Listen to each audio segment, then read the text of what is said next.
Hi, my name's Roger Hallam, and I'm going to talk to you about the Final Death Project and why disrupt the public. I'm starting with this. At 2 degrees centigrade of global warming, there will be 1,000 million refugees. At 2 degrees global warming, there will be 1 billion refugees. Okay, I want to say a few things about this before I start. So first of all, this comes from a peer-reviewed paper, gold standard science. The paper is called The Future of the Human Niche. You can read it.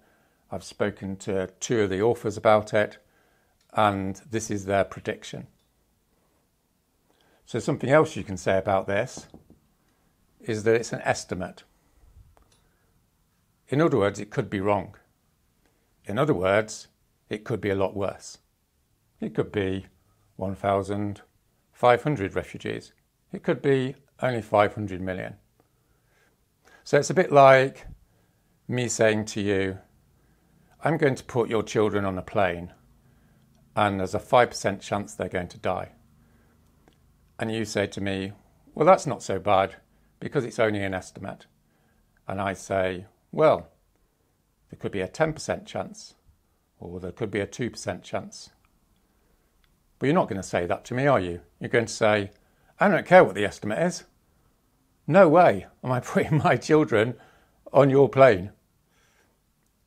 But the real question in this video is,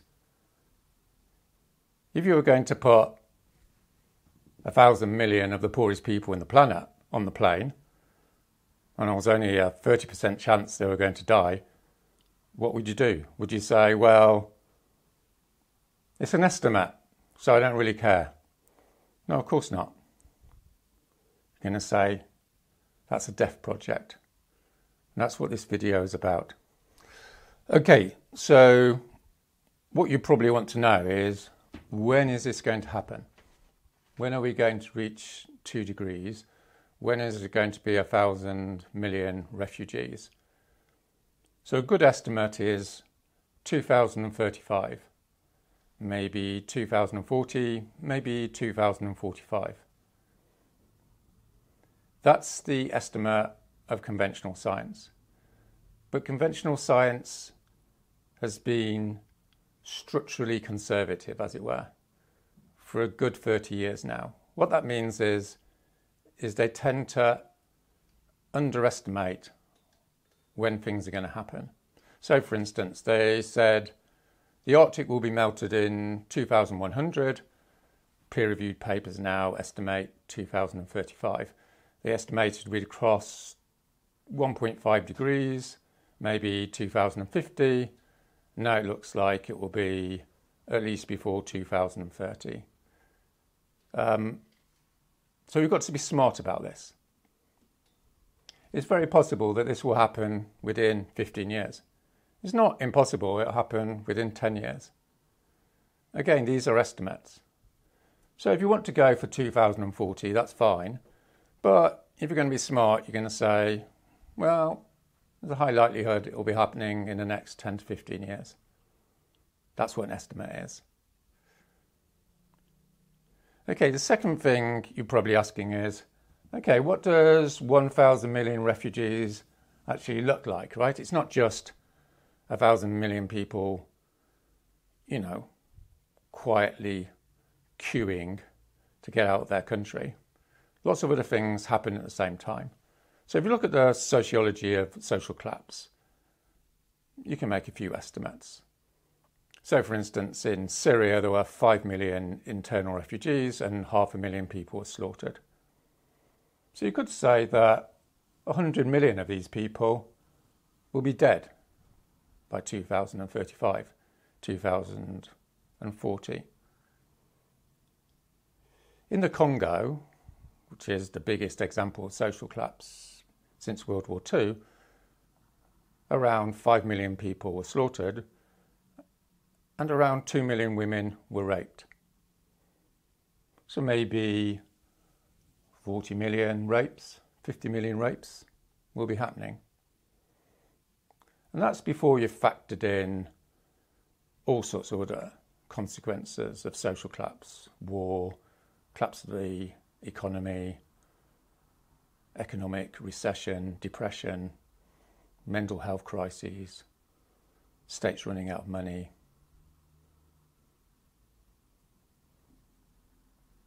So that's what's coming down the line, according to the experts. Okay, so the next question you're going to be asking is,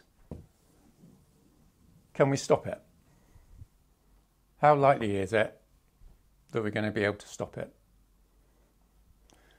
So to answer that question, I'm going to talk to you about 1.5. So 1.5 is now locked in. Why do we know that? Okay, I'm going to give you 4 quick reasons. There was an article in an important online magazine called The Conversation. The scientists in an article said in 2015 they didn't know of a single scientist who thought we could stay under 1.5. This was at the Paris Agreement. Secondly, Chatham House, which is a very respectable think tank, said last year we're looking at a 1% chance that we're going to stay under 1.5. There was a survey of top world scientists, private survey, 94% of them said we're going over 1.5. So James Hansen, probably the most famous and prestigious climate scientist in the United States, said the idea of staying under 1.5 is now unadulterated bullshit. So we're going over 1.5, right? We can stop on that one. So what this video is about is stopping things between 1.5 and 2 degrees. Because at 2 degrees, the really bad news is not this. The really bad news is at 2 degrees, according to another of the world's top leading scientists, Johan Rostrom, director of the Potsdam Institute, at 2 degrees, we're very likely to have triggered various feedbacks in the global geophysical system, and we'll be going over 3. And if we go over 3, guess what? We're going to go over 4, right? And 4 is half of the world uninhabitable. So incidentally, at 3 degrees in this paper, we're looking at 2,000 million refugees. So what this video is about is a new angle on what needs to happen in order to stop it. Now, there's lots of people who will say it's impossible to stop it, and they've got a good reason for saying that. There's lots of good science which suggests we're definitely going over 2. There will be people, of course, who say maybe we've got, a little bit more of a chance. Maybe we can go up to 2.5 and we'll be okay. But the important thing to understand here is these are all estimates, like putting your children or young people on a plane at 5%. It's an estimate. The real issue, of course, is you don't want to put them on the plane. We don't want to be going here, do we? 1,000 million refugees, that's 200 Ukraines, right? At the end of World War II, there was 50 million refugees. It was a massive international crisis. This is 20 World War IIs in terms of refugees. You see what I'm saying? This is off the chart. This is the final death project. So I want to just quote from Sir David King, and he's the former chief scientific advisor to the British government. So we've heard from James Hansen, the top scientist in the United States, Johan Rostrom, top scientist in Europe, arguably, and now we're going to hear from the top scientist in this country, arguably Sir David King. So what he says is we have to act quickly. What we do in the next 3 to 4 years will determine the future of humanity. He said that last year, so let's do some basic maths, shall we? That gives us 3 years, maybe 2.5 years, maybe 3.5 years. So this video is looking at what we have to do. I'm just going to leave you with the final sort of thing that came out last week, which is James Hansen produced a memo saying we're actually going to go over the 1.5 in 2024. 2024, because of something called the El Nino effect, and you can look it all up. So this is real. We all know it's real. And the big question is, what are we going to do? Okay, so before I get into the main themes of this video, I just want to point something out. I don't know if you've noticed, but I haven't actually talked about climate change. I haven't talked about the climate crisis. And the reason I've done that is because as soon as we use those words, we're basically falling into what you might call the corporate frame. I don't know if you know, but the phrase climate change was created by people from the big corporations for a specific reason. And that specific reason is to make this situation look like something technical, something that's a problem, something that's physical, like bad weather. There's bad weather happening. That's not what the situation is. Okay, so let's look at this. Here's an axe, and the axe goes into the head. The axe goes into the head. So here's a physical thing, the axe, and here's a physical thing, the head. This is a bit weird, isn't it? But this is what climate change says. It says, here's the climate, and it creates a change in the head. You see how that works? But what really happened was Mr. Jones murdered Mrs. Harris. That's a different way of looking upon it, isn't it? It's like Mr. Jones used an axe to put into the head of Mrs. Harris. And obviously, that was murder. So this is why this video is called The Final Death Project. Because there's a death project by Mr. Jones to kill Mrs. Harris. Or in terms of what's going on with the climate, Mr. Jones is using the climate to murder Mrs. Harris. The corporate class, the elites, knowingly and willingly are putting carbon into the atmosphere, which murders billions of people, creates hundreds of millions of refugees. And that's just for starters. So that's why I'm suggesting, if we're going to understand what to do about this final death project, we have to call a spade, as they say where I'm from, in Manchester, in the UK. It's like the guy murdered her. The corporate elite is murdering people in the global south, the next generation, and all the rest of it.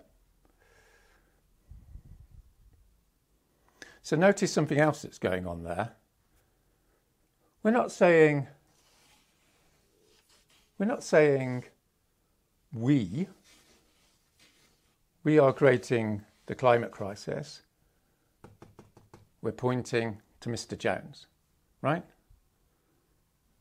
The village where Mr. Jones lives may have had a certain amount of complicity. They may have looked the other way, but fundamentally it was Mr. Jones that murdered Mrs. Harris. So the global elite, knowingly and willingly, is engaging in murder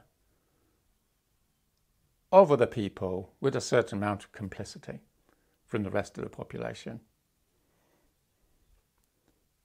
So just to take a few historic examples, in 1941, according to Tim Snyder, a scholar of the Holocaust, the Germans went into the Ukraine with the intention of wiping out, murdering, slaughtering 30 million Slavs to depopulate the Ukraine so Germans could enhance their supposed destiny to dominate Europe and be the master race.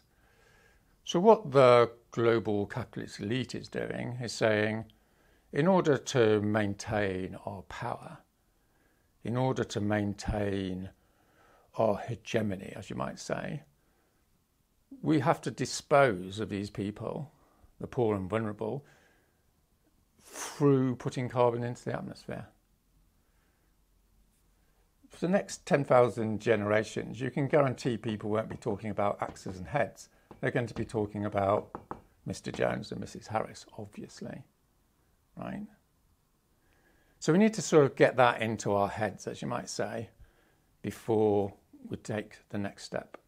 Okay, so if you're new to this sort of thing, and I know many of you watching this video aren't, but whether you're new or not, the reason I'm starting off with this is because it's a total bombshell. And whether you're familiar with what's going on or not, in order to understand our responsibilities, you have to understand viscerally what's happening. You have to understand that thousands of millions of people are going to be displaced. Hundreds of millions of people are going to die. Tens of millions of people are going to be raped. That's the first thing. The second thing is, this is happening because a group of people have decided they want it to happen in order to pursue their material interests, their greed, their pathological hatred of life. Call it what you will. But it's a conscious decision. So the third thing I want to look at, before we actually get into the heart of the video, is to just focus on how this utterly violates every human value. It violates our commitment to all the generations that came before us. They fought and died for liberty, for freedom, for prosperity. And according to Sir David King, we're going to throw that away unless we act in the next 3 years. We're completely violating our responsibility to our children. Not just our children, but the next 10,000 generations. Because this is going to go on forever, okay?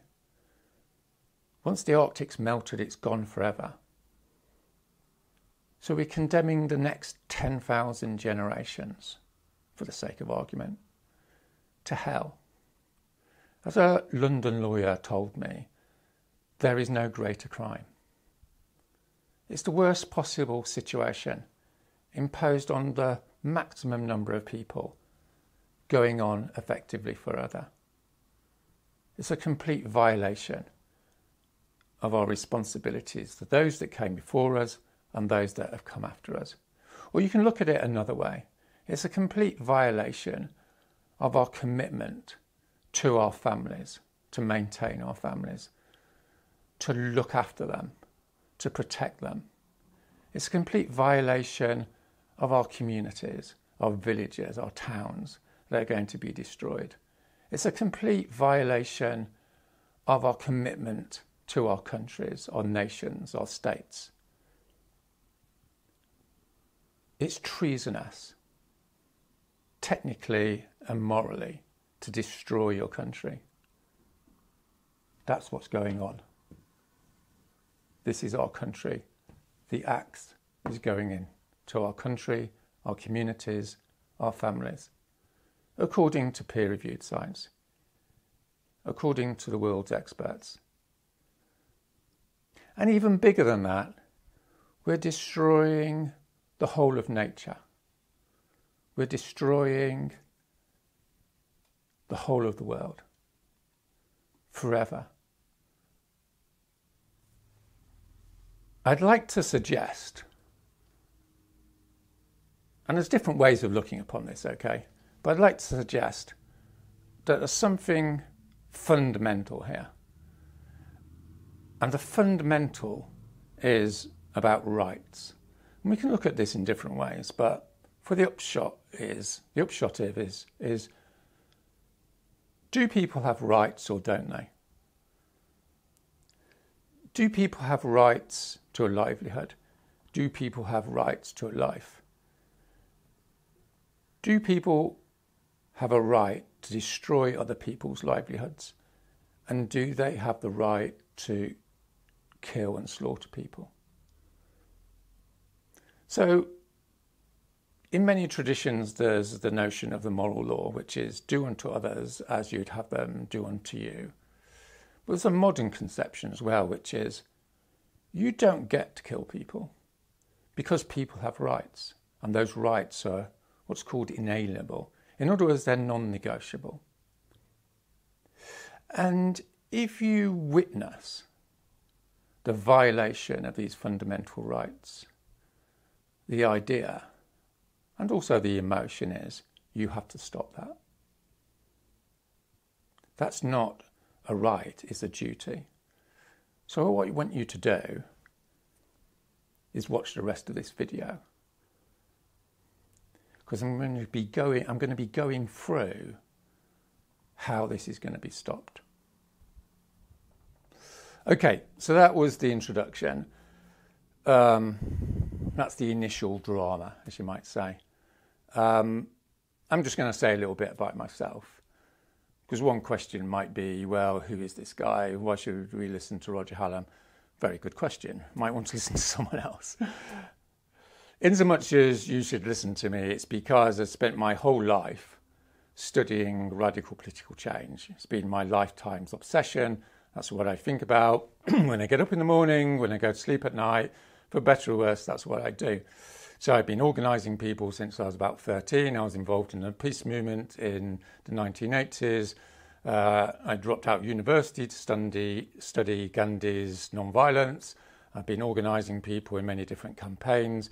I spent 5 years doing research at King's College in London on non-violence and civil disobedience and how to bring about political change. More specifically, I did the strategic design for Extinction Rebellion for April 2019. I produced like the paper around that, and with a little bit of persuasion. Obviously, other people were involved as well, lots of other people. But that changed the conversation in the UK and around the world. In 2022, I designed a plan to challenge the government over insulation, which is the biggest no-brainer thing to do in terms of reducing carbon emissions. The plan I came up with was to block motorways. 150 people did that last year in August, September, October. It went from 0 to 80% name recognition in 2 weeks, the fastest name recognition campaign in British history. 270 national news articles, I think, dozens of TV interviews, millions of conversations. Now, insulation is, one of the main 4 or 5 environmental issues in the UK. There's articles in the Times saying, Insulate Britain was right, surprise, surprise, with the cost of living crisis. This year, I've been involved in designing and mobilising for Just Stop Oil, which is, at the time of doing this video, the biggest climate campaign in the UK. Just this week, tens of millions of people have seen videos about Just Stop Oil with various actions that's happening. Over 1,500 people have been arrested, getting on for 100 people have been to prison. Okay, so that's me, right? And a lot of what I'm going to be talking about, obviously, is going to be standing on the shoulders of giants and what I've gathered from other designers and activists around the world. So this is like a collective effort, but it's coming through me for better or worse. And needless to say, what I'm going to say to you is going to be necessarily incomplete. So feel free to produce your own videos, which, give different nuances and ideas around it, or simplify this video, improve the graphics. You don't need to ask me. People email me after videos and say, can we do this, that, and the other? Yeah, just do it, right? Yeah, just get the word out there. This is like what you might call an ecology of discovery. Lots of people are discovering and developing different things. Okay, so we're going to get on to the heart of what this video is about, which is, disrupting the public. Why disrupt the public? What's the ethical reasons for that, what's the strategic reasons for it, and what have you.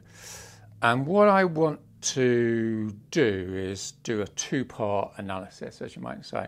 I'm going to look at what you might call a conventional analysis based upon what you might call self-interest.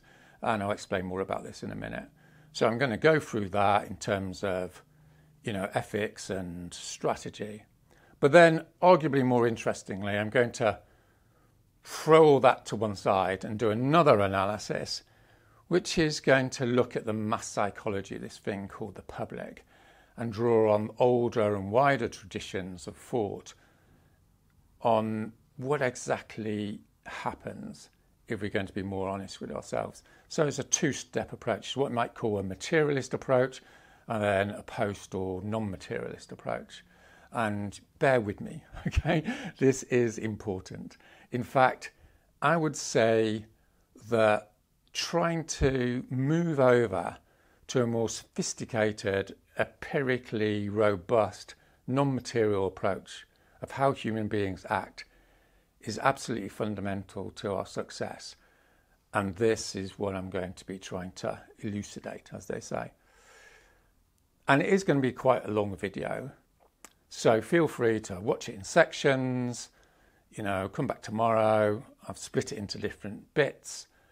And if you're going to be complaining, some people complain about long videos. So the situation is, and I know this sounds a bit weird, but it's that 10-20% of people that get to the end of the video who I'm focusing on, because this stuff is complicated. I can't summarize it in 5 minutes, just going to make me sound like an idiot. I need a good hour to go through it step by step, okay?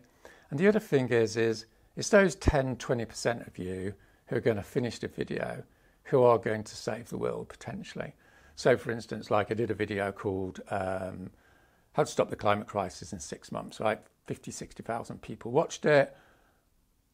The people that got to the end, I'd say about 50 people emailed me. And they're the people that have now created the biggest climate crisis death project campaigns around the Western world. So it's all up to you guys, dare I say it. Okay. So let's get into the heart of this video. Why disrupt the public? We've dealt with the initial proposition, as you might say, the initial reality. We're facing a death project. Why disrupt the public? So let's just start with a bit of traditional analysis, as you might say, which is, let's take the idea of disruption. So I want to start here with an example of my own civil disobedience. So about 4 years ago, I went into a big Gothic hall in King's College, the central hall, with some other students. And for about 5 minutes, we put paint all around the central hall, sprayed it on the walls. There's about £10,000 worth of damage. Unsurprisingly, about a year later, I was in Crown Court, a British Crown Court, with a jury.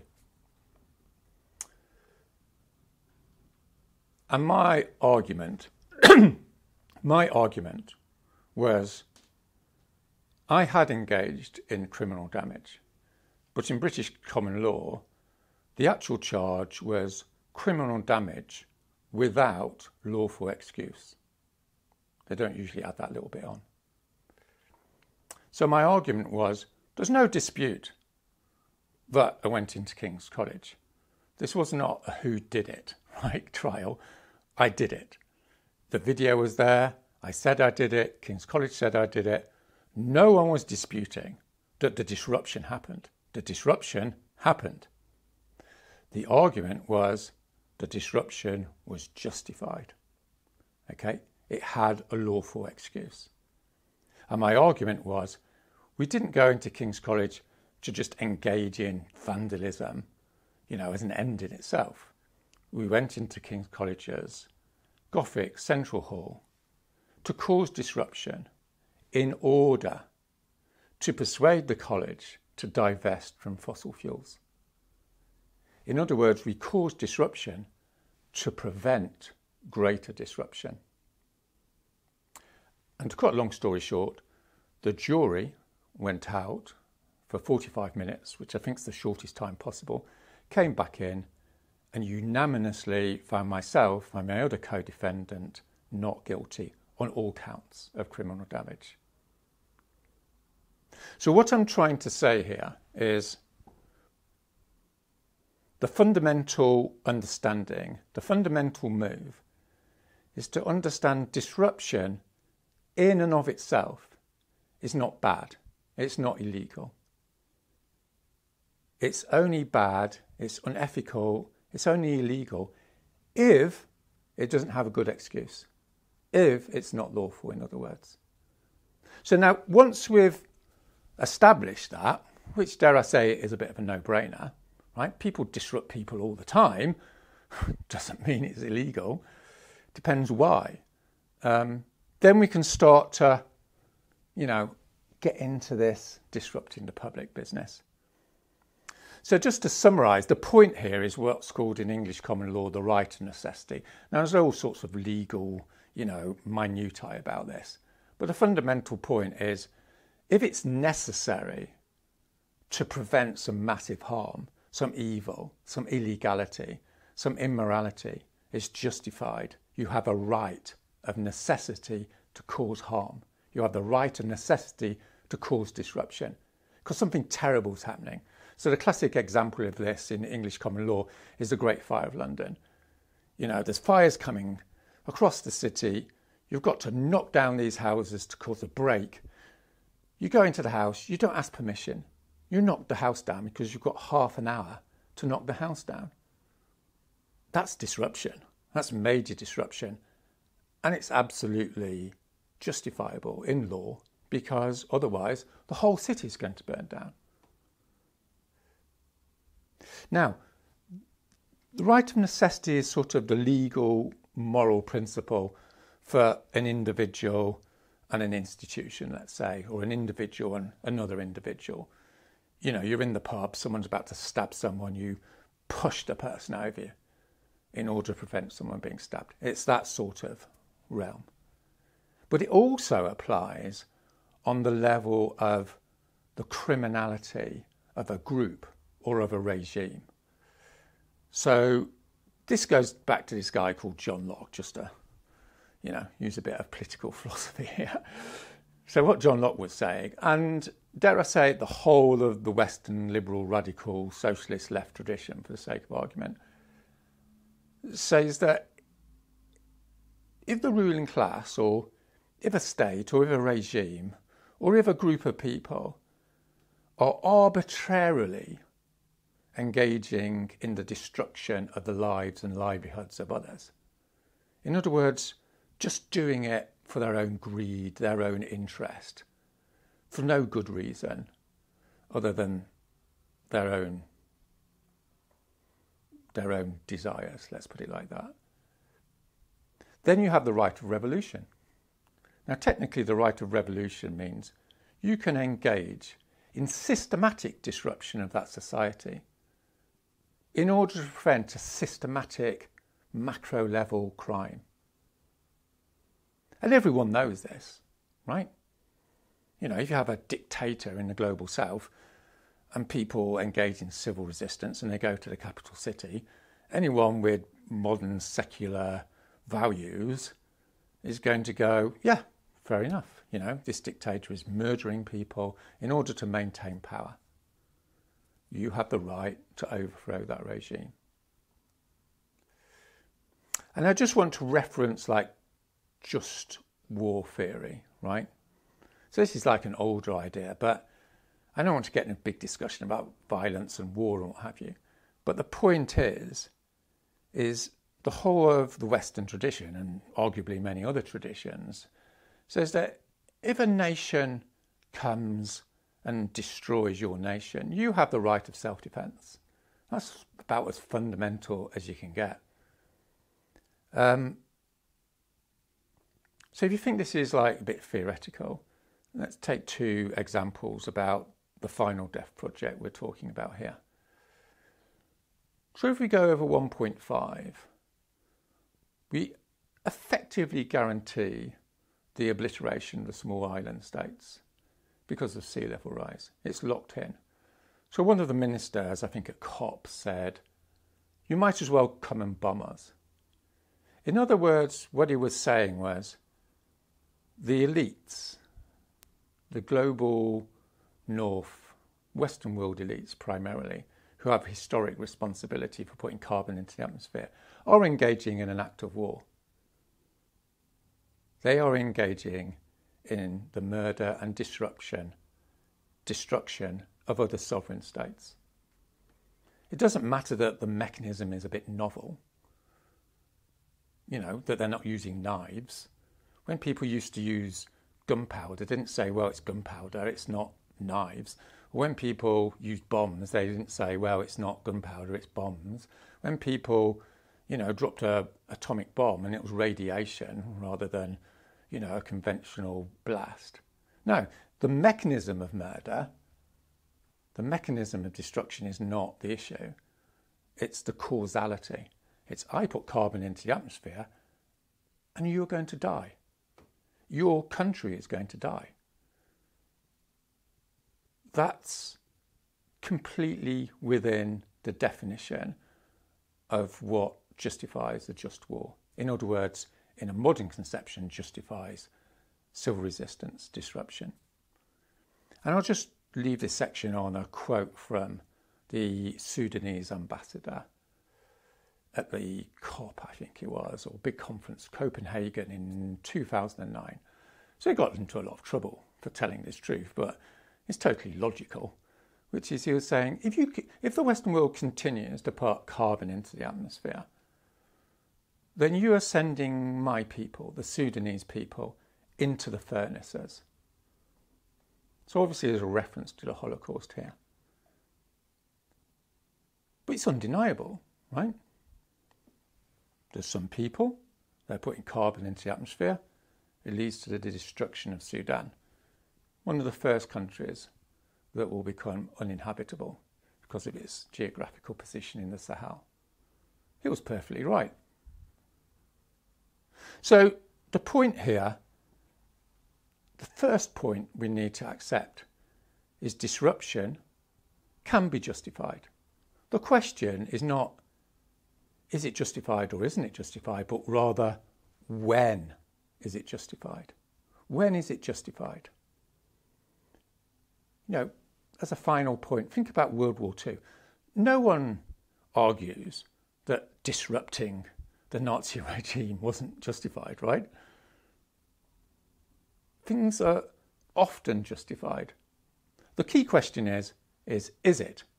And what's the criteria of something being justified? What's the criteria for disrupting the public? Okay, so let's take the next step, which is disruption justified? Well, that begs a question, doesn't it? Which is it proportionate? I mean, there's disruption and then there's disruption, okay? So let's just get our heads into this with a few examples. So, you get in a car in the morning. There's a tiny possibility that a child is going to run out into the road. You can't deny that possibility. You can't deny that you could cause a massive disruption. You could cause injury to that child. You could even kill that child. You can't deny that that's an impossibility. But you feel like you're justified to do it because, well, you've got to get to work, you've got to live your life. You can't be a total absolutist about things morally. But there is that tiny possibility. So in other words, you're saying, I'm justified in getting into my car in the morning because the probability of this happening is really tiny. Okay, let's assume that's fair enough. So let's look at a demonstration like, 100, 200 years ago, in many countries, demonstrations really legal. And then there was, what you might call the progress of democratic culture. And people said, no, people have a right to disrupt through a demonstration because that's part of democracy. People need to be able to express themselves. And the downside of that is, you're sitting in a taxi and you can't get to where you want to go because 10,000 people are protesting about something in the street. Now, that right is not obvious. We're definitely disrupting people. But the argument is it's proportionate because we live in a democracy and people need to express themselves and there's these routine issues and it's valid to disrupt the general public to have a demonstration. And let's not delude ourselves, okay? In the worst possible analysis, there's an ambulance that can't get to hospital. There's someone whose funeral, they missed their funeral because there was a big demonstration. But society has decided, or at least democratic societies decide, if you're going to have a demonstration, then fair enough. And incidentally, I experienced this myself about half a year ago. I was trying to get to a train station in Brussels, I think it was. There was this big demonstration and I missed my train. I missed my train. And a little bit of me was going, demonstrations. And then obviously I realised that was a little bit hypocritical. And I said, no, that's the cost of living in a democratic society. So just moving, along a little bit, let's take a strike. So again, in different countries, strikes were illegal. And in some countries, it took a good, decade or two to get the right to strike. And in some countries, it's under debate. But the point is, the argument is workers have the right to strike. In other words, they have the right to cause disruption to the public and to society because the greater good, the justification is that you've got the power of the employers, the bosses, the power of capital, and the counterbalance to that is the collective withdrawal of labour, and an unintended consequence of that is, the general public can't get to work in the morning. So, for instance, like the tube drivers, I'll talk more about the tube drivers. They go on strike, it's legal, everyone's pissed off. Welcome to a democratic society, Conflict happens, it's in a relatively ordered way, it's proportionate. The tube drivers aren't going around shooting anyone, they're just refusing to drive the tube. Everyone accepts it in a sort of grudging way. I'll just give you a last example, which is in Serbia, I think it was before Christmas, about 20,000 people went on the motorways. They went on the motorways because the government, which arguably is quite corrupt, had said to big multinationals, corporations, they've got a free hand to dig up minerals in Serbia. And a significant minority of the Serbian population went, nope, we are going to express ourselves. We're going to engage in democratic disruption, as it were. We're going to go onto the motorways. And within 2 weeks, the government agreed, or at least they submitted to that popular demand. Most people in Serbia didn't want it to happen. That was manifested through closing the motorways. Closing the motorways, if you hadn't noticed, causes massive disruption. No one's disputing that. No one's disputing that I threw paint over King's College. That's not the issue. The issue is, was it justified? And that means, was it proportionate? So arguably, it was proportionate for the Serbian population to counteract the power of international capital, international corporations with people power going onto those motorways. Even though, let's say, 20, 50, 100,000 people couldn't get on the motorway. They couldn't get to work. They couldn't go and see their parents. They couldn't go to funerals. Maybe a few people couldn't get to hospital. But that's the cost of living in an open democratic state. That's the reality. Okay, so we've looked at proportionality. Disruption is justified as long as it's proportionate. Let's look at a slightly different angle, which is it justified in relation to people's interests and whose interests? In other words, what people are you affecting, and do they have a say in what goes on? So let me just start with John Stuart Mill. So most people will go along with this idea. You know, what he said, and obviously he was repeating what people have been saying for thousands of years, but his basic proposition was you can do whatever you like as long as you don't, you know, undermine the interests of other people. And then that's connected with the idea, well, how do you enforce that? You know, I mean, I want to disrupt that person's interests. How do I get stopped? So a central idea of democracy is the way we stop people doing bad things is the people who are affected, the people whose self-interested are affected, have a say in the decision. Seems a good idea. So, for instance, there's this like old idea of no taxation without representation. So it's not that democracy in itself is like, you know, a good thing. It's good for a particular reason, which is it enables people who are affected by decisions to have a say in whether that goes ahead.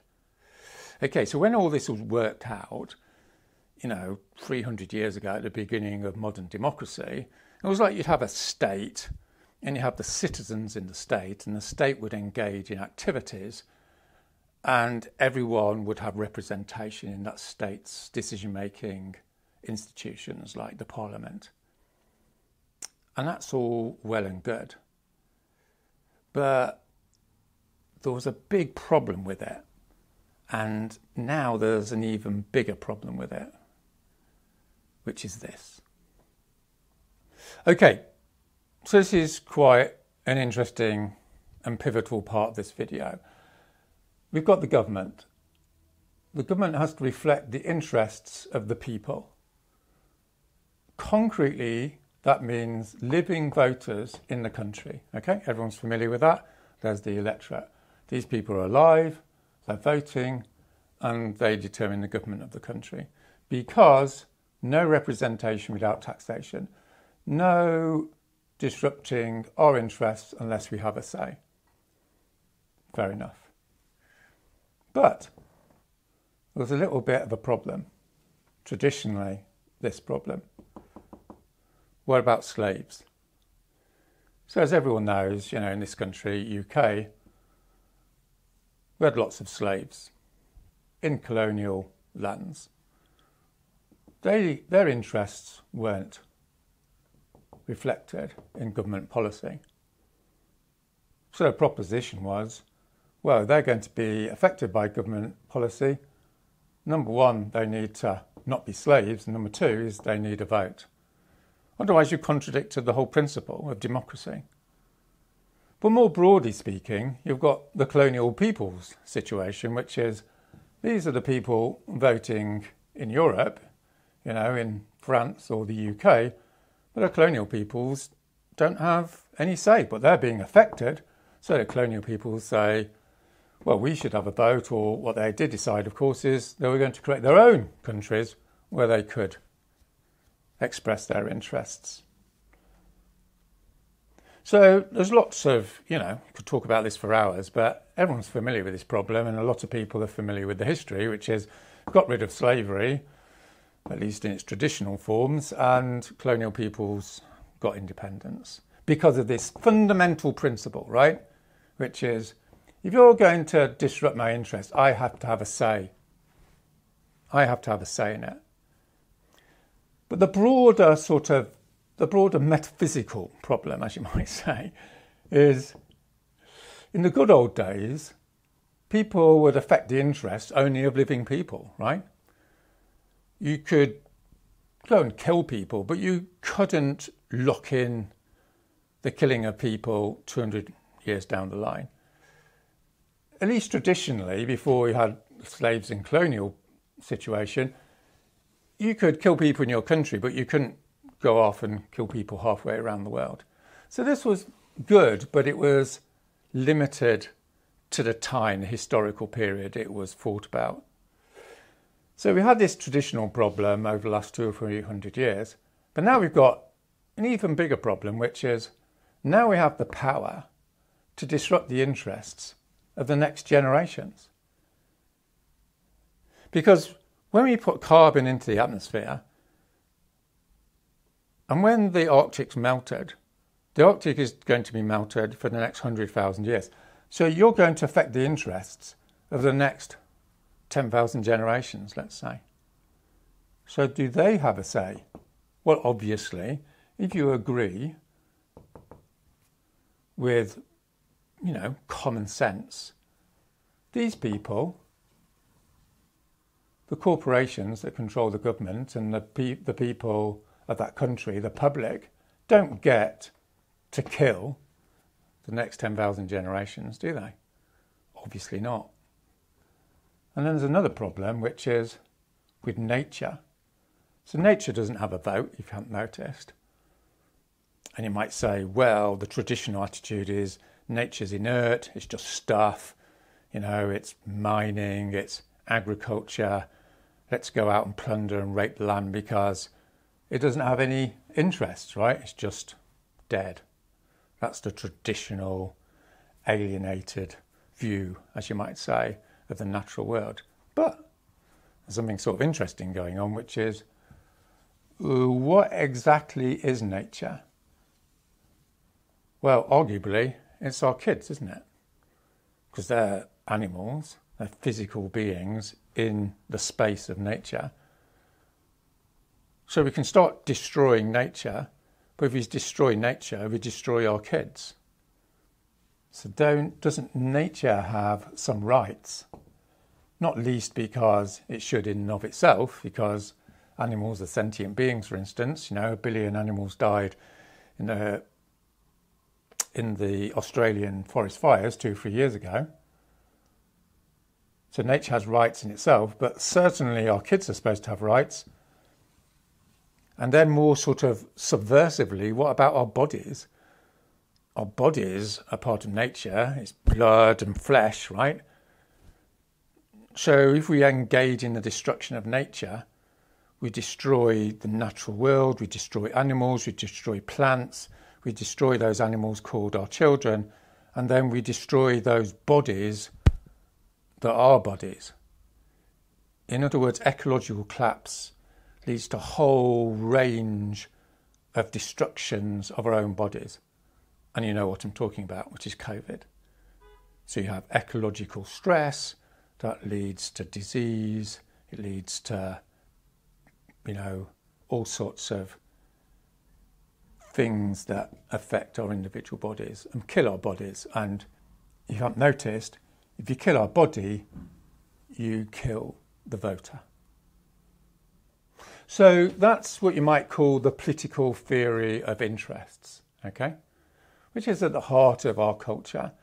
And I just want to point to another sort of deeper proposition, which is the notion of absolute rights. So I've touched on this, but just to finish off on this, we have the notion of absolute rights. And that notion is you don't destroy people's livelihoods and you don't destroy people's lives. It doesn't matter how much money you're going to make out of murdering people. It doesn't matter how much, greed you have, how much your ideology is saying, those people, those Jews or those Slavs or those black people, you don't have the right to kill them in order to propagate your ideology, your belief system, your self-interest. You can push those interests, but they have a limit. And the proposition is that limit is livelihood. You can't destroy people's livelihoods and you can't kill them. You can't engage in the final death project. So 2 examples of this are, the German population in 1933 voted in Hitler. It was democratic. The people decided to vote in a Nazi government. But according to absolute rights, yes, they could decide to build motorways, they could decide to support farmers, but they couldn't decide to kill Jews because that transgressed fundamental rights. And the fundamental rights trump democracy, right? Trump actual living democracy, a particular vote by a particular group of people. So another example is when the Germans invaded the French Republic, there was the Vichy regime decided they were going to facilitate and arguably promote the deportation of the Jews and, various other undesirables, as it were. They didn't have the right to do that. The French population did not have the right to undermine the fundamental rights of other human beings. And that's what the French resistance did. The French resistance was not formally democratic in that formal sense, because most of the voters in Vichy France didn't want the French resistance. Well, the French resistance was saying, we don't care, because what we're dealing with here is absolute evil. What we're dealing with here is a death project. What we're dealing with here is deporting people to kill them. So what we're dealing with here is the global elites organising the mass destruction of billions of livelihoods. That's what a refugee is, someone who's lost their livelihood. And as a knock-on effect of that, they're organising the mass murder, the final death project of the human race. Okay, so we've set ourselves up here for the final part of this materialist, rationalist, as you might say, justification for disrupting the public. We've established that disruption is in principle justified because of what it prevents, right? That's a no-brainer. Secondly, we said, it needs to be proportionate. It needs to be, a demonstration is a proportionate response to a normal political issue. It disrupts, but it's justified because it's proportionate. And then we've sort of analysed proportionality with a bit of more sort of detail, which is proportionate to whose interests. Yes, it's, we're promoting the interests of the voters, we can cause disruption. But in the modern context with the final death project, when the corporate elite is engaged in killing people outside the country and people for the next 100,000 years, then we're going to be fundamentally hypocritical and morally stupid if we don't say these people have rights, just as people in the past were morally stupid and just irrational if they said, yeah, these people have got interests, but these people don't. Excuse me, the slaves have interests, colonial peoples have interests, right? So it's a no-brainer, right? These people need to be in the frame. So we've said it's proportionate, we've said it's justified in terms of the interests. The final section is it effective? Does it actually do the job? Does it actually promote the interests of all these people by disrupting the public? So what's quite interesting is I'm making this video, I think it is, isn't it? It's the day after two women threw paint over the sunflowers painting of Van Gogh. Now what's interesting is on the same day, they sprayed chalked or spray painted the police headquarters, a big sign of police headquarters. Now, let's do a little bit of effectiveness analysis. I think that something like 50 million people have watched the sunflower painting being covered with soup, okay? Incidentally, there's glass in front of it. So, when we're doing proportionality analysis, there's glass, there's soup, 50 million people watched it. With the police headquarters, I don't know how many people watched it, but it's not that many. So what the proposition here is, and it's undeniable, which is disrupting the public, disrupting something that has cultural meaning for the public, like an icon, like a statue or a painting or a sports event, creates a massive amount of eyeballs. Now, I'm not saying all that attention necessarily leads to promoting the interests of these people. But what I am saying is, and this is obvious, unless you attract the attention of millions of people, you don't get in the ballpark of creating that social and cultural change. So disrupting the public is justified, disrupting the meaning systems of the public, or directly disrupting the public, is justified if it creates a massive amount of publicity.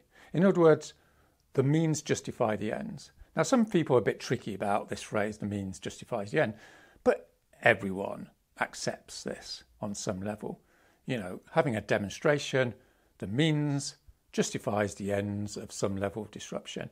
When you're dealing with the final death project for the next 10,000 generations, when you're dealing with the destruction of nature, when you're dealing with the global south, obviously it's justified to create 50 million hits by throwing soup over a piece of glass in front of a Van Gogh.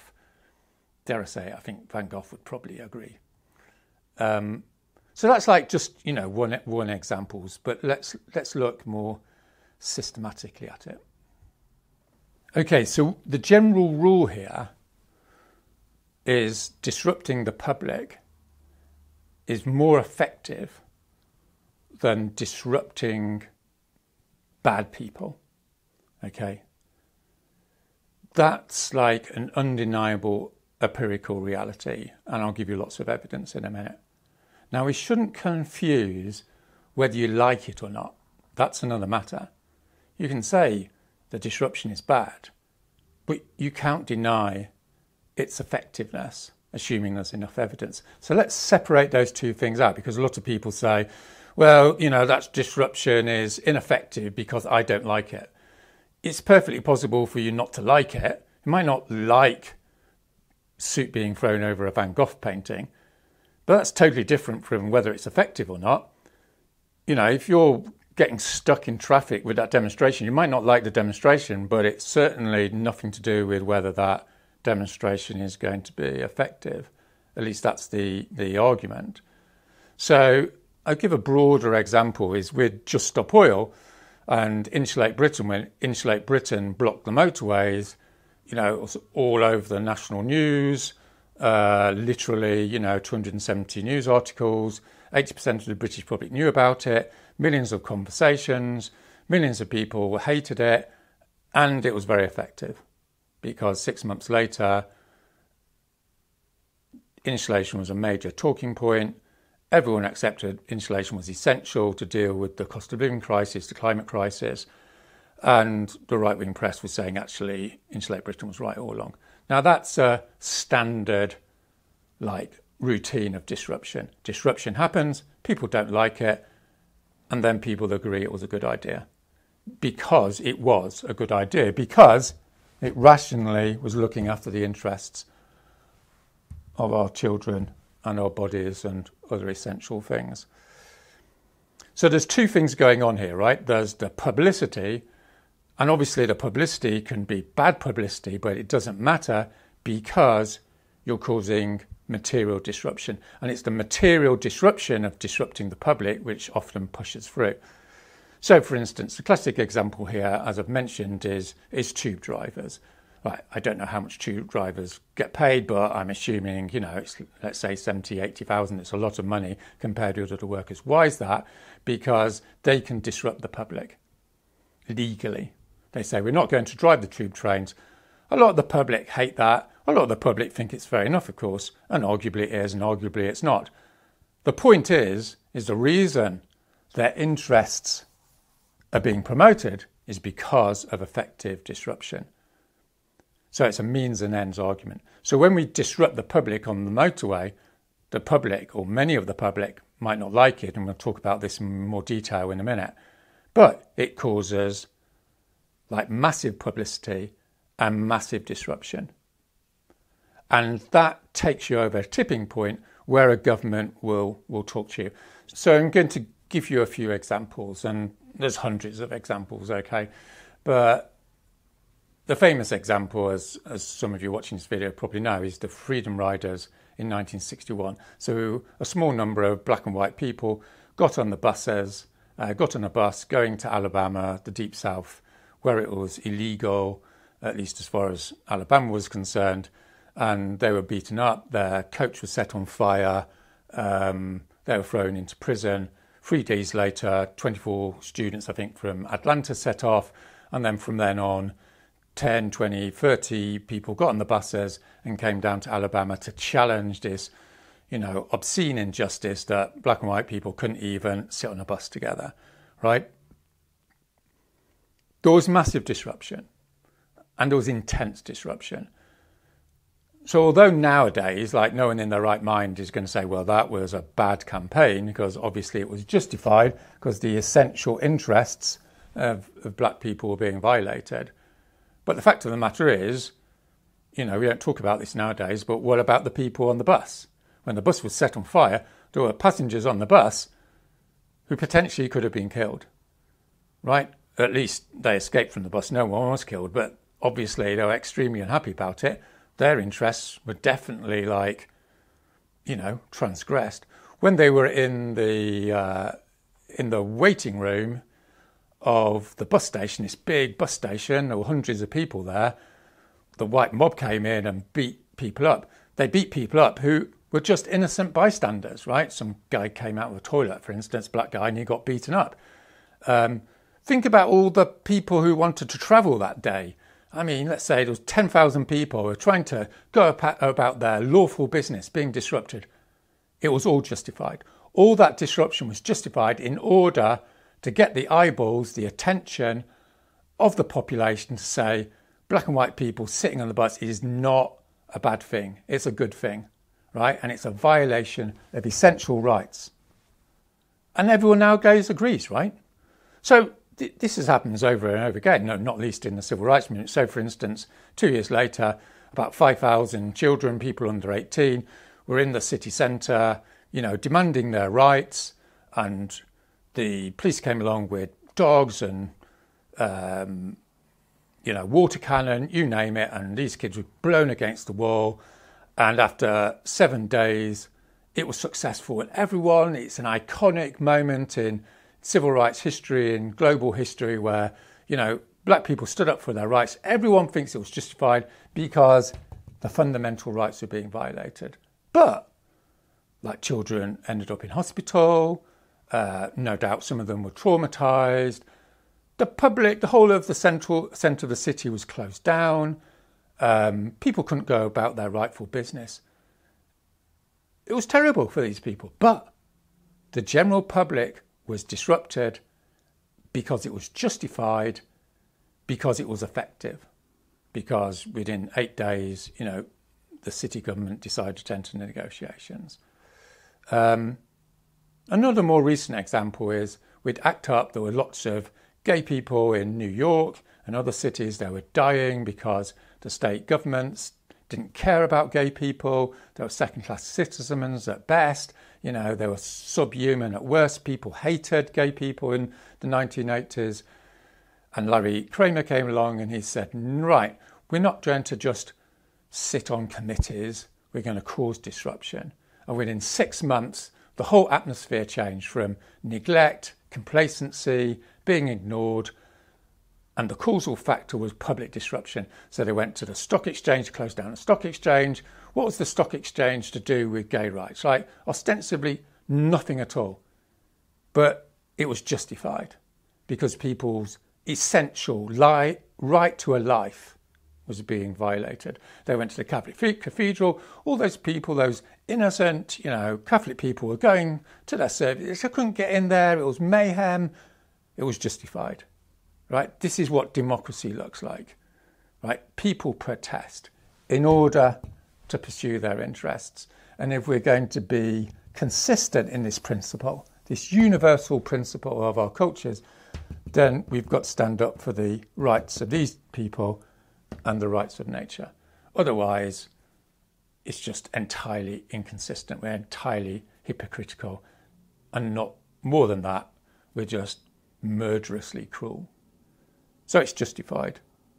So just in case you're thinking, in this modern example of people sitting on motorways and what have you, yes, you break through. You break through when there's enough people doing it. It's as simple as that.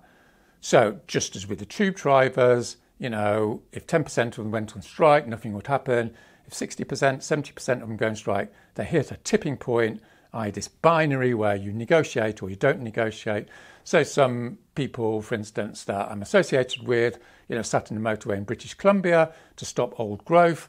80% of the population agrees cutting down trees in 2022 is beyond mad. The they sat on the motorways for several days, and then they had private talks with the Chief of Staff of the British Columbia government. In other words, if 300 people had sat on that motorway, they would have won. In other words, this is entirely effective. It's entirely effective because it disrupts the public. Because disrupting the public creates the publicity. And the publicity creates the political pressure. And the political pressure produces the win that creates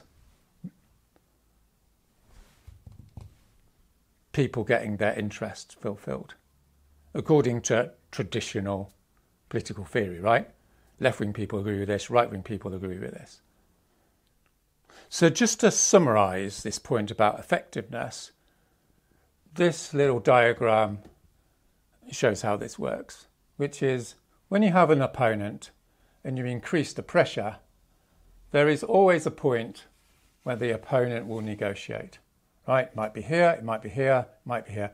This is the amount of pressure you're putting onto the opponent. And it's a binary, right? They decide, broadly speaking, they're not negotiating, and then they negotiate. And this is a point in space, right, in time and space. So, for instance, as I've said, with the tube drivers, 10% of them go on strike. Nope, they're not going to negotiate. 70% of them go on strike. Yep, they're going to negotiate, right? It's material pressure. It's means and ends. They're justified in their claim. They force it through disruption of the public. Okay? So when you're engaging in disruption of the public, the issue isn't disrupting the public, assuming you're right, and we've talked about that. In terms of effectiveness, you have to disrupt the public to the extent you get to this tipping point, right? So maybe you disrupt the public in Canada for 3 days, you don't win. If you disrupt the public for 4 days, you get the meeting with the chief and staff. You see how that works. So this is a means and ends argument, and it's based on the essential proposition that disruption can and often is justified of the public. And it's worth saying that this is not just any issue, right? If people, just wanted everyone to wear red hats or something, this negotiation point would be right up here. Right, be off the charts, because people would be saying, I don't care about the amount of disruption, we're not going to negotiate. But if your objective is fundamentally right, and you can argue whether it's fundamentally, objectively right or just right for our society, but engaging in a mass murder of the next 10,000 generations pretty much violates every value system in modern society.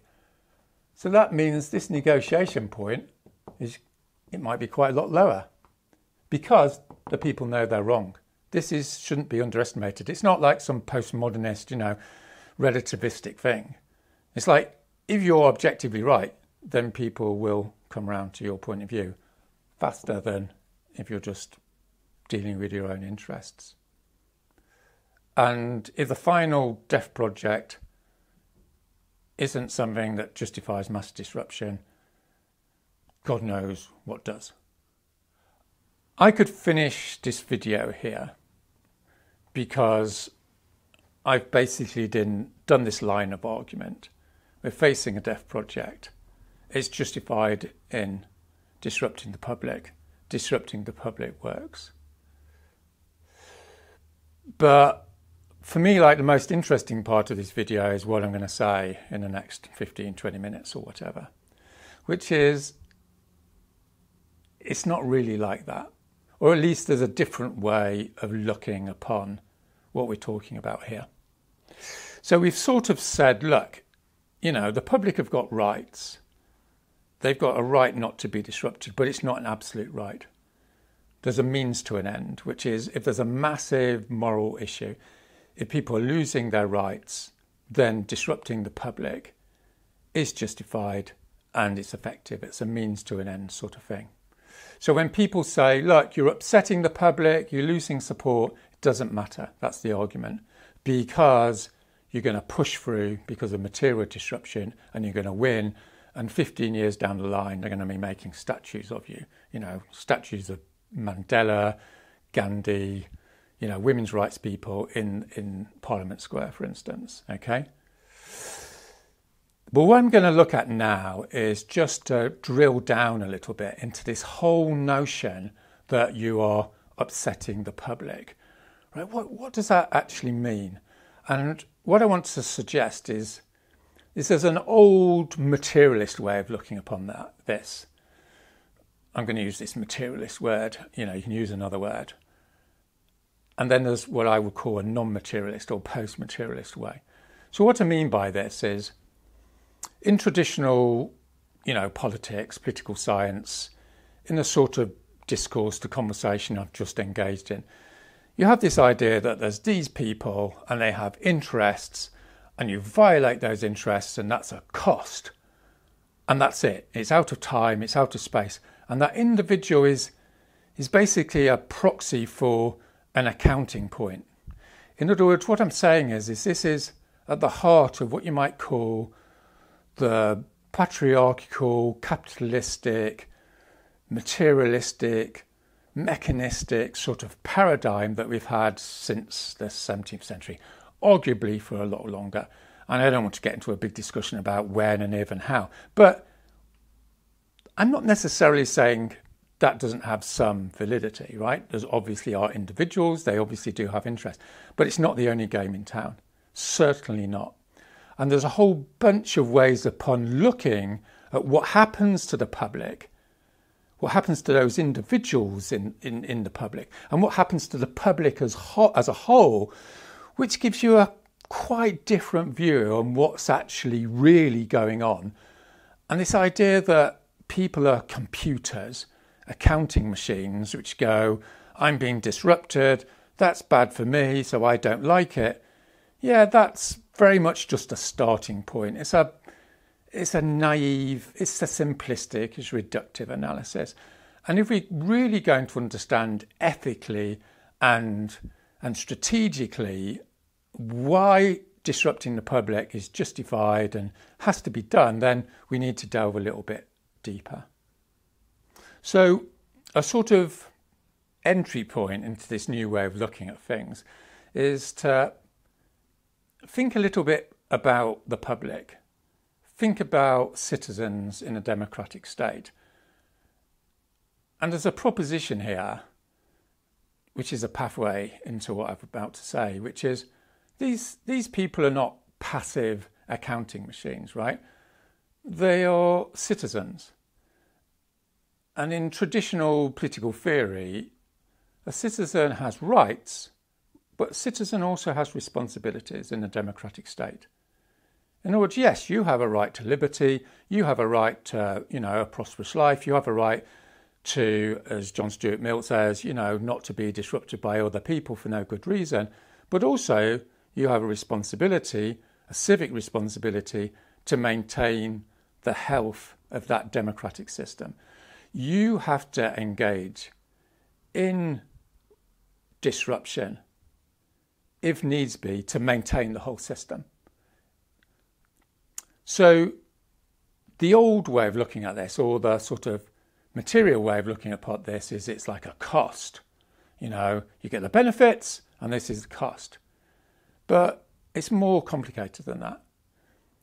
And I'd like to just, I've sort of said this a minute or so ago, but I just want to re-emphasise this idea that a lot of progressive people, liberal people, people on the left, inadvertently use a capitalistic, right-wing, conservative, reductive sort of idea here, which is we pretend that people are passive, and we pretend that people don't have responsibilities, and we pretend that things happen to people and they just do this accounting thing. They don't, right?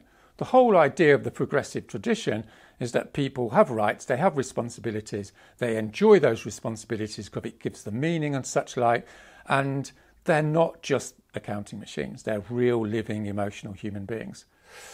So let's use a few examples here, right? So a pre-modern way of looking at this is, and this might sound a little bit peculiar, but let's just, look upon it psychologically.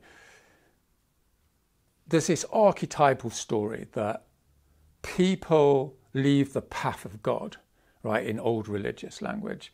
In other words, the public is there, but the public don't necessarily always do the good because they leave the pathway of righteousness, of the good, or of God, or whatever language you want to use. So, for instance, you could say, people in France in 1941, they left the pathway of the good, the pathway of God. They lost their way.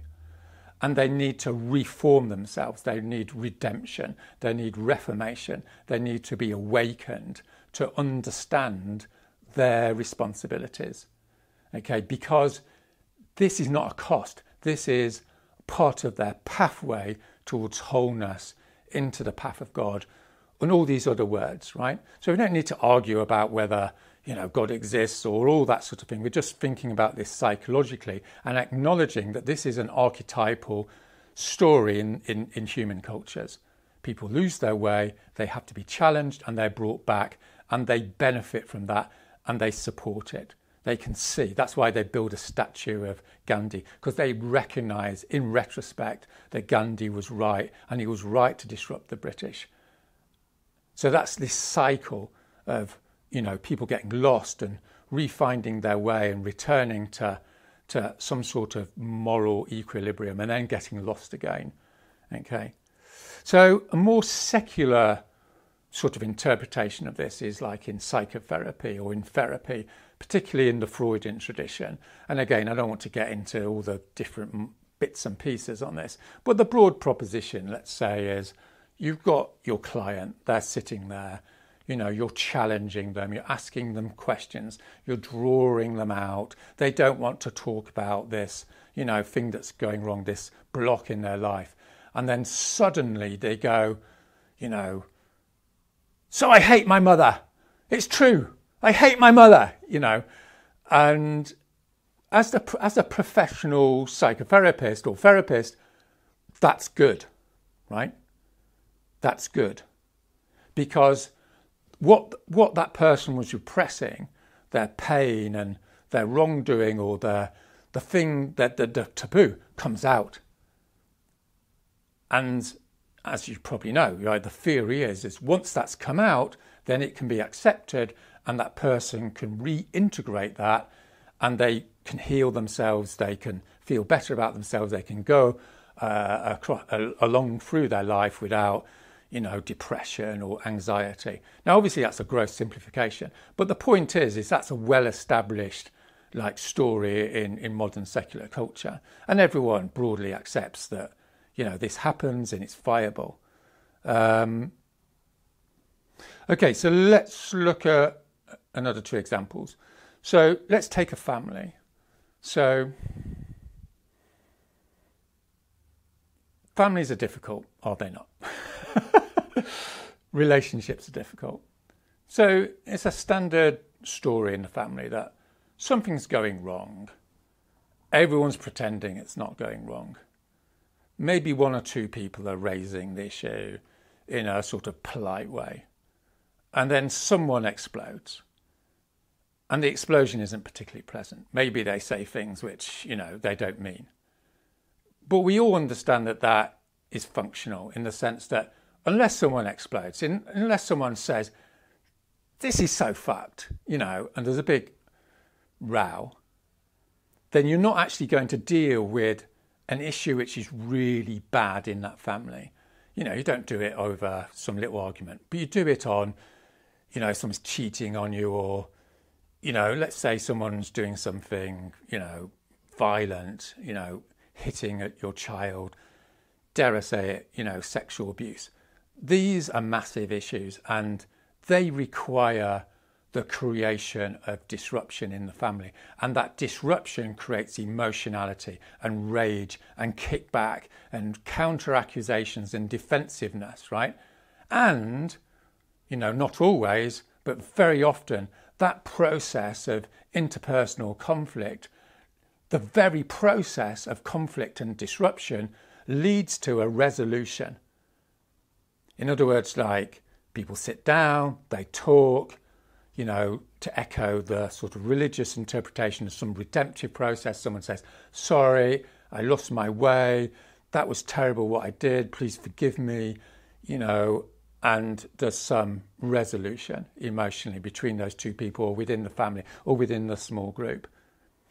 And after that's happened, the person says, yes, I hated you challenging me at the time, but I was wrong and I needed a kick, and so now I know, thank you very much for challenging me. So you've got this cycle, right?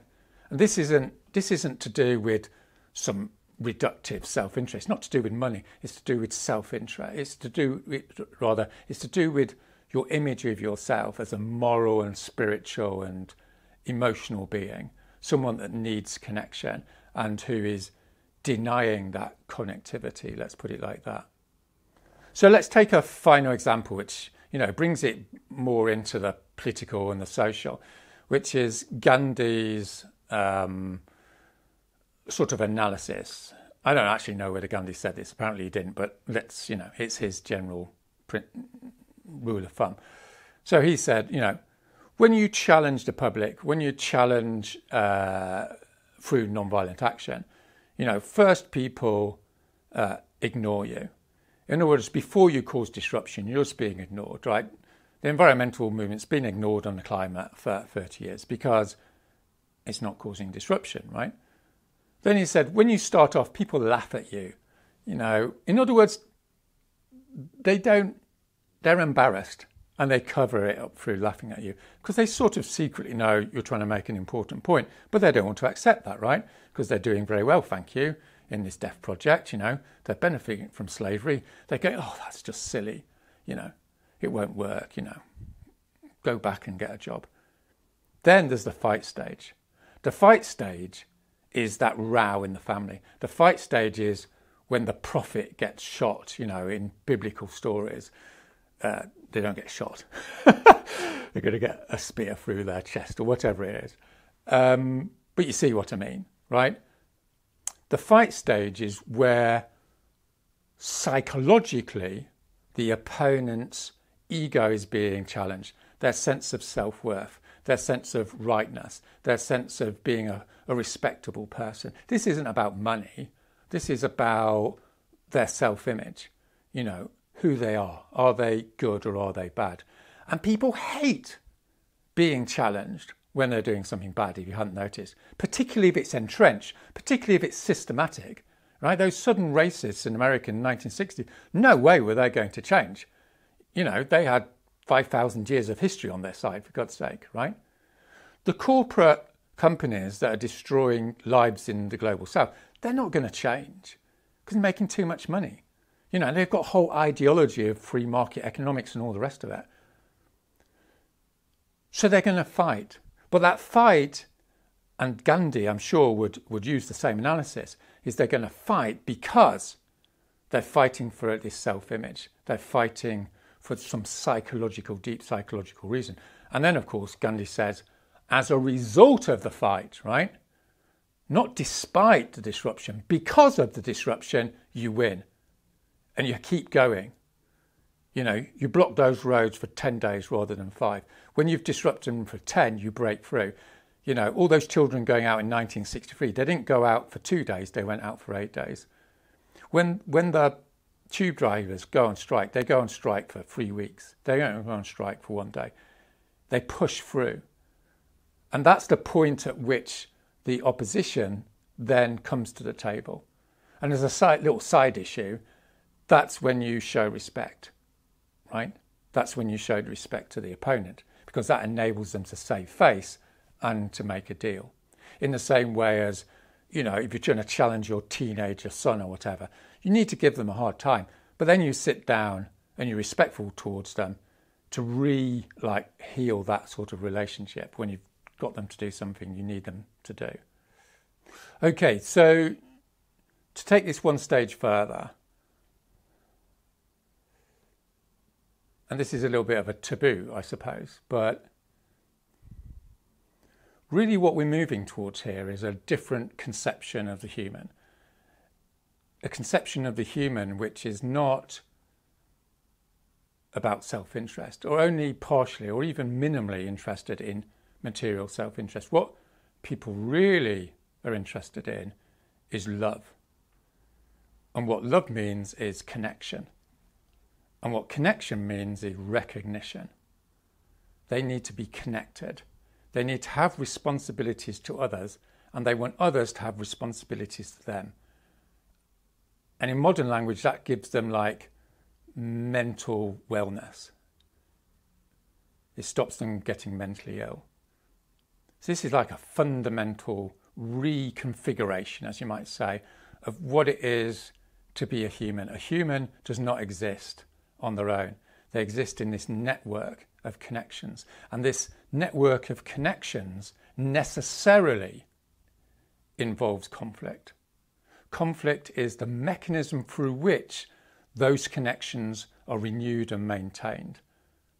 So, there's this notion of tough love. With a child, you physically prevent the child from, coming to harm, putting themselves in harm.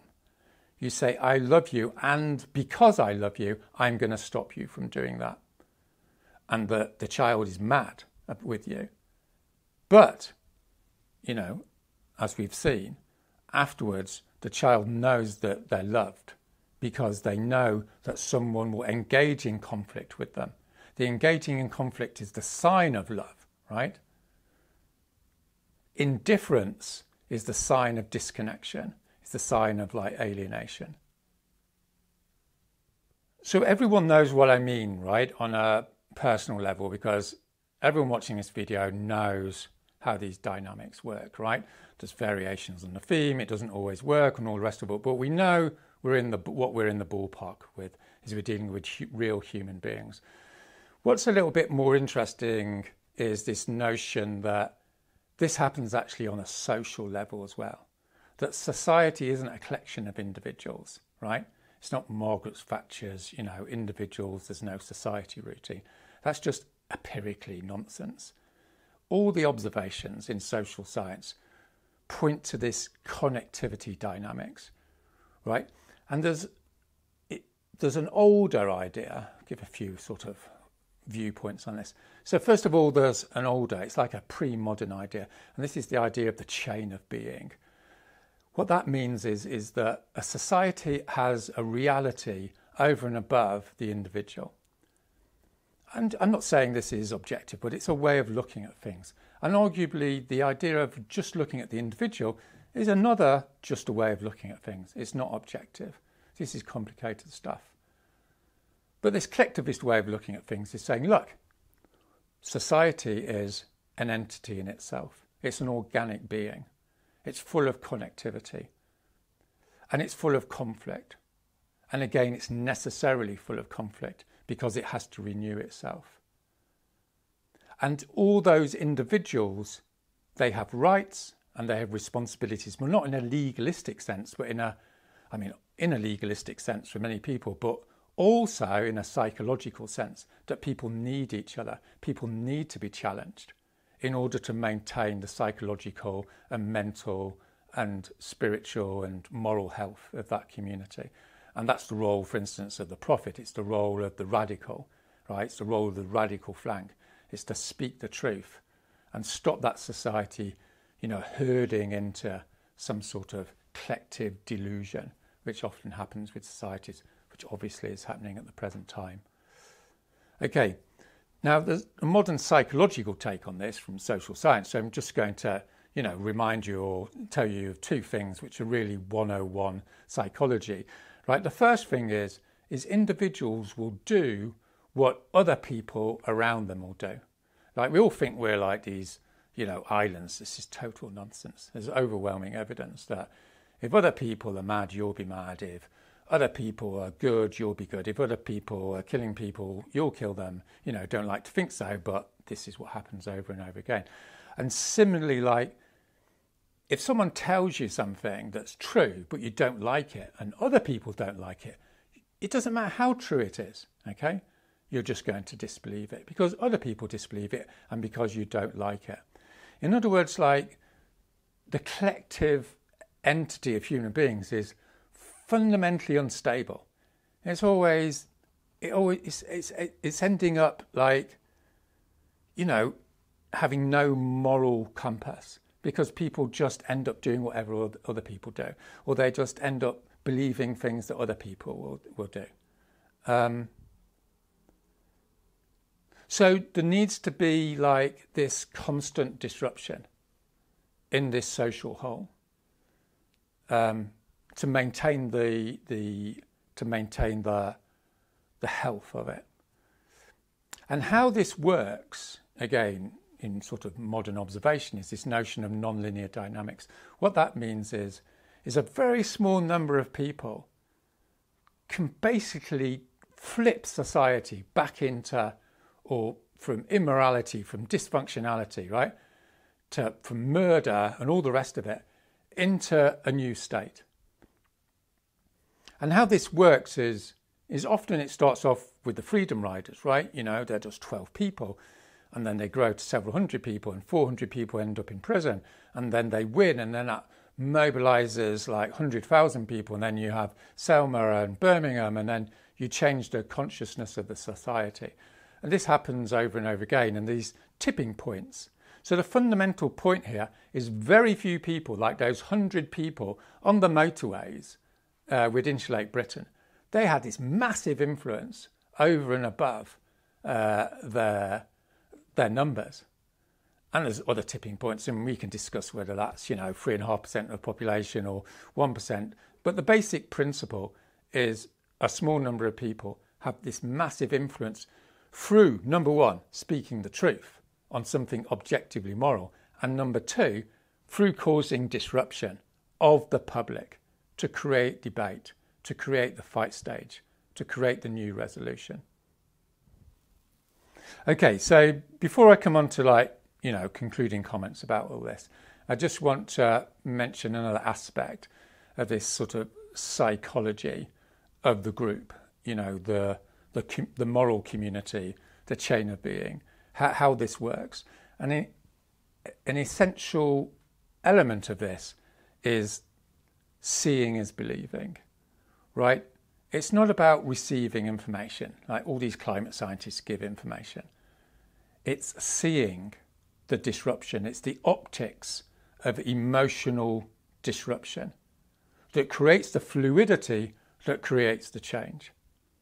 So this is like a catastrophic error of sort of reductive materialism, which is why I'm harping on about it, which is to think, oh, you just give the information, they process it, and then they act. No. People are emotional beings. They have value systems. They have meaning systems. They want recognition. They want love. They want glory. They want something to believe in, right? And they have to be disrupted, and they have to see that disruption, right? They have to have their meaning systems disrupted in a visual way. You have to throw that soup onto the, you know, icon of modern culture, the sunflowers. You don't go to the police station because no one's bothered about the bloody police station, right? So Michael Mann, for instance, who, you know, with all due respect, epitomizes this, you know, 18th century view of how change happens. You know, he does a tweet and says, oh, you should have gone to BP, you know, throw some paint over BP, for God's sake. BP has no meaning for the general public. It's just a bad company. What you're trying to do here is disrupt the public, okay, as an end in itself, as a end in itself, so that it creates the next step, because you're getting those eyeballs, as you might say. This is, you know, this has been going on for hundreds of years. Look at the suffragettes, you know. Emily Pankhurst was put into prison. The following day, a woman went and ripped up a painting of a massive nude. Massively controversial, massively effective. Everyone's talking about women's rights. That's how change happens, right? So before I sort of conclude with practicalities, I want to try and sum up a new vision of democracy. There's this old view that there's the government and there's the media, and here's the people. And the government and the media basically control atomized groups, separate individuals. And then there's this new view. Yes, there's the government and the media, but the people are deciding for themselves. That's what democracy means, right? We decide. We, the people, decide. But we don't decide because the media have told us what to do or the government. We decide ourselves, but critically, we decide ourselves through conflict and through drama. So this is like not a utopian view of democracy where people are sitting down and deliberating, useful as that is. It's a realist view of a functioning democracy which understands that human beings and groups leave the path of God, as it were. They become degenerate. They fall into immorality. They end up destroying, right, the planet, the next generation. And this society is reformed through this process of disruption. The small groups of people, like the suffragettes, like the civil rights campaigners, like the people on the motorways, like the people today in London sitting in the road. And what they're saying is, we need to decide to be good, right? We need to decide to engage in love, connectivity, sociability, because if we don't, we're going to not survive, right? So we know that the media, the billionaire-owned media, they claim to speak on behalf of the people, right? They claim to speak. And what they say is, you're disrupting the public, right? And they dominate this debate here. They frame this debate. You're disrupting the public. Why are you disrupting the public, right?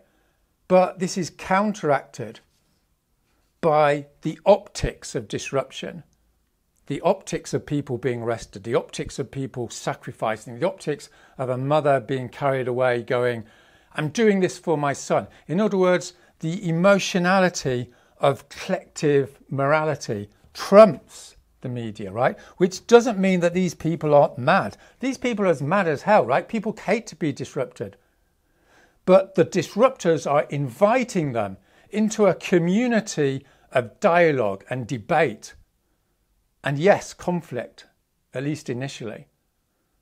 And in time, through that open dialogue of disruption and communication, this group creates their own agenda, right? Separate from the government and the corporate class and the media. But it can only be enacted through this short-term sort of hate and conflict phase, you know, where people are spitting at you and kicking you and all the rest of it, right? And that is not an unfortunate byproduct. That's the actual mechanism through which this reformation process works. And so, like, more broadly, what these people want is they're actually subliminally support the idea of being disrupted. In the same way as people moralise, right, and get enraged about interpersonal moral issues. That's why people watch soap operas. We're hardwired to moralise about moral dilemmas. Should that disruption happen or shouldn't it? People enjoy that. People want to be engaged in that debate. They don't want to sit there thinking those are those activists doing to the police station, right? Subliminally, they want to be involved in the conversation. They want to have that connectivity, even though it creates that conflict, because that makes them feel whole. And being part of a national community and a local community and a family community, whatever it is, people are happy to go through that conflict. Just as in your relationships, you know you're going to have conflict, and that's good, and that keeps you in that relationship. So, as you can see, and thank you for getting to this end part of the video, as you can see, if we're going to be smart about doing disruption, smart about saving the next 10,000 generations, we need to reinterrogate, right? You know, we need to look anew at these concepts we've been given by the ruling class, by the elites, whatever you want to call it, right?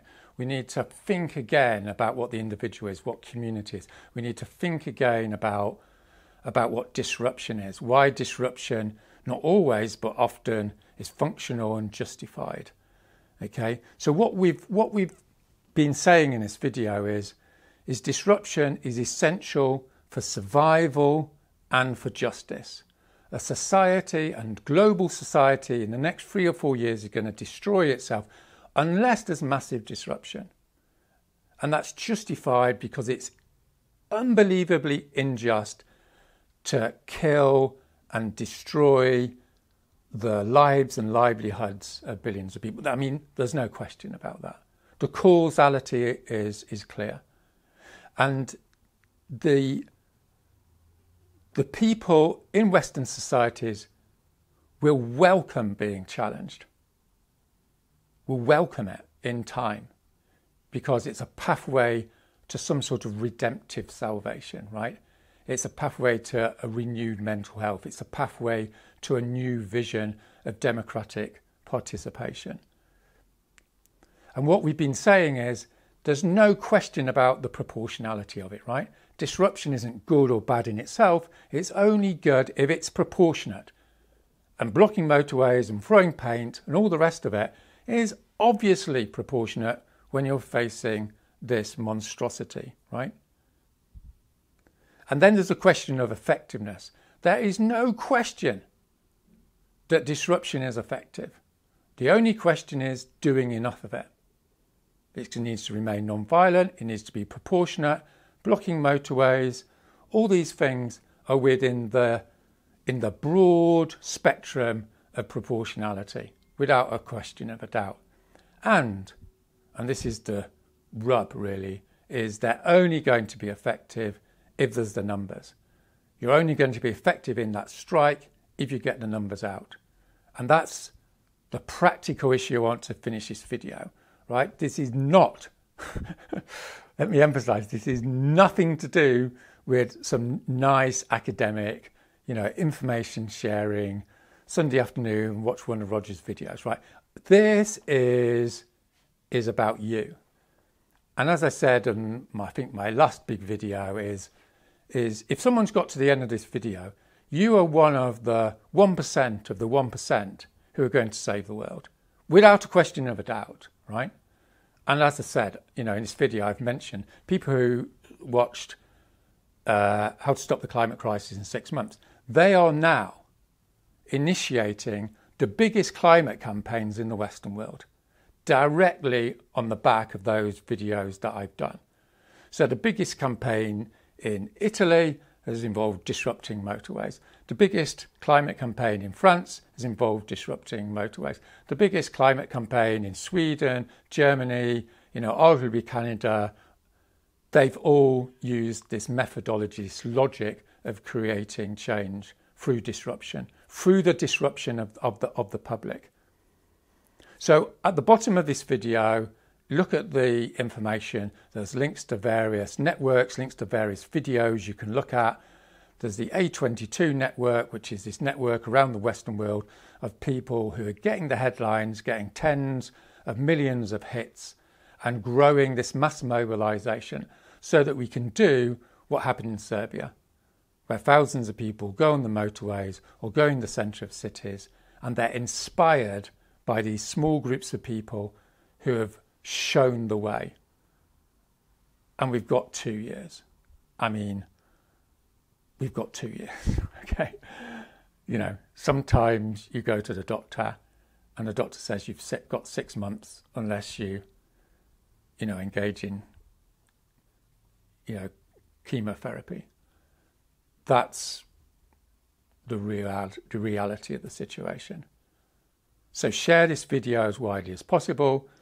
If you think it's a bit rubbish, that's totally fine. Remake it, slice it up, put tweets out about it, do whatever you like. It's just over to you guys now. And I just wish you all the best of luck in everything you do. Thanks.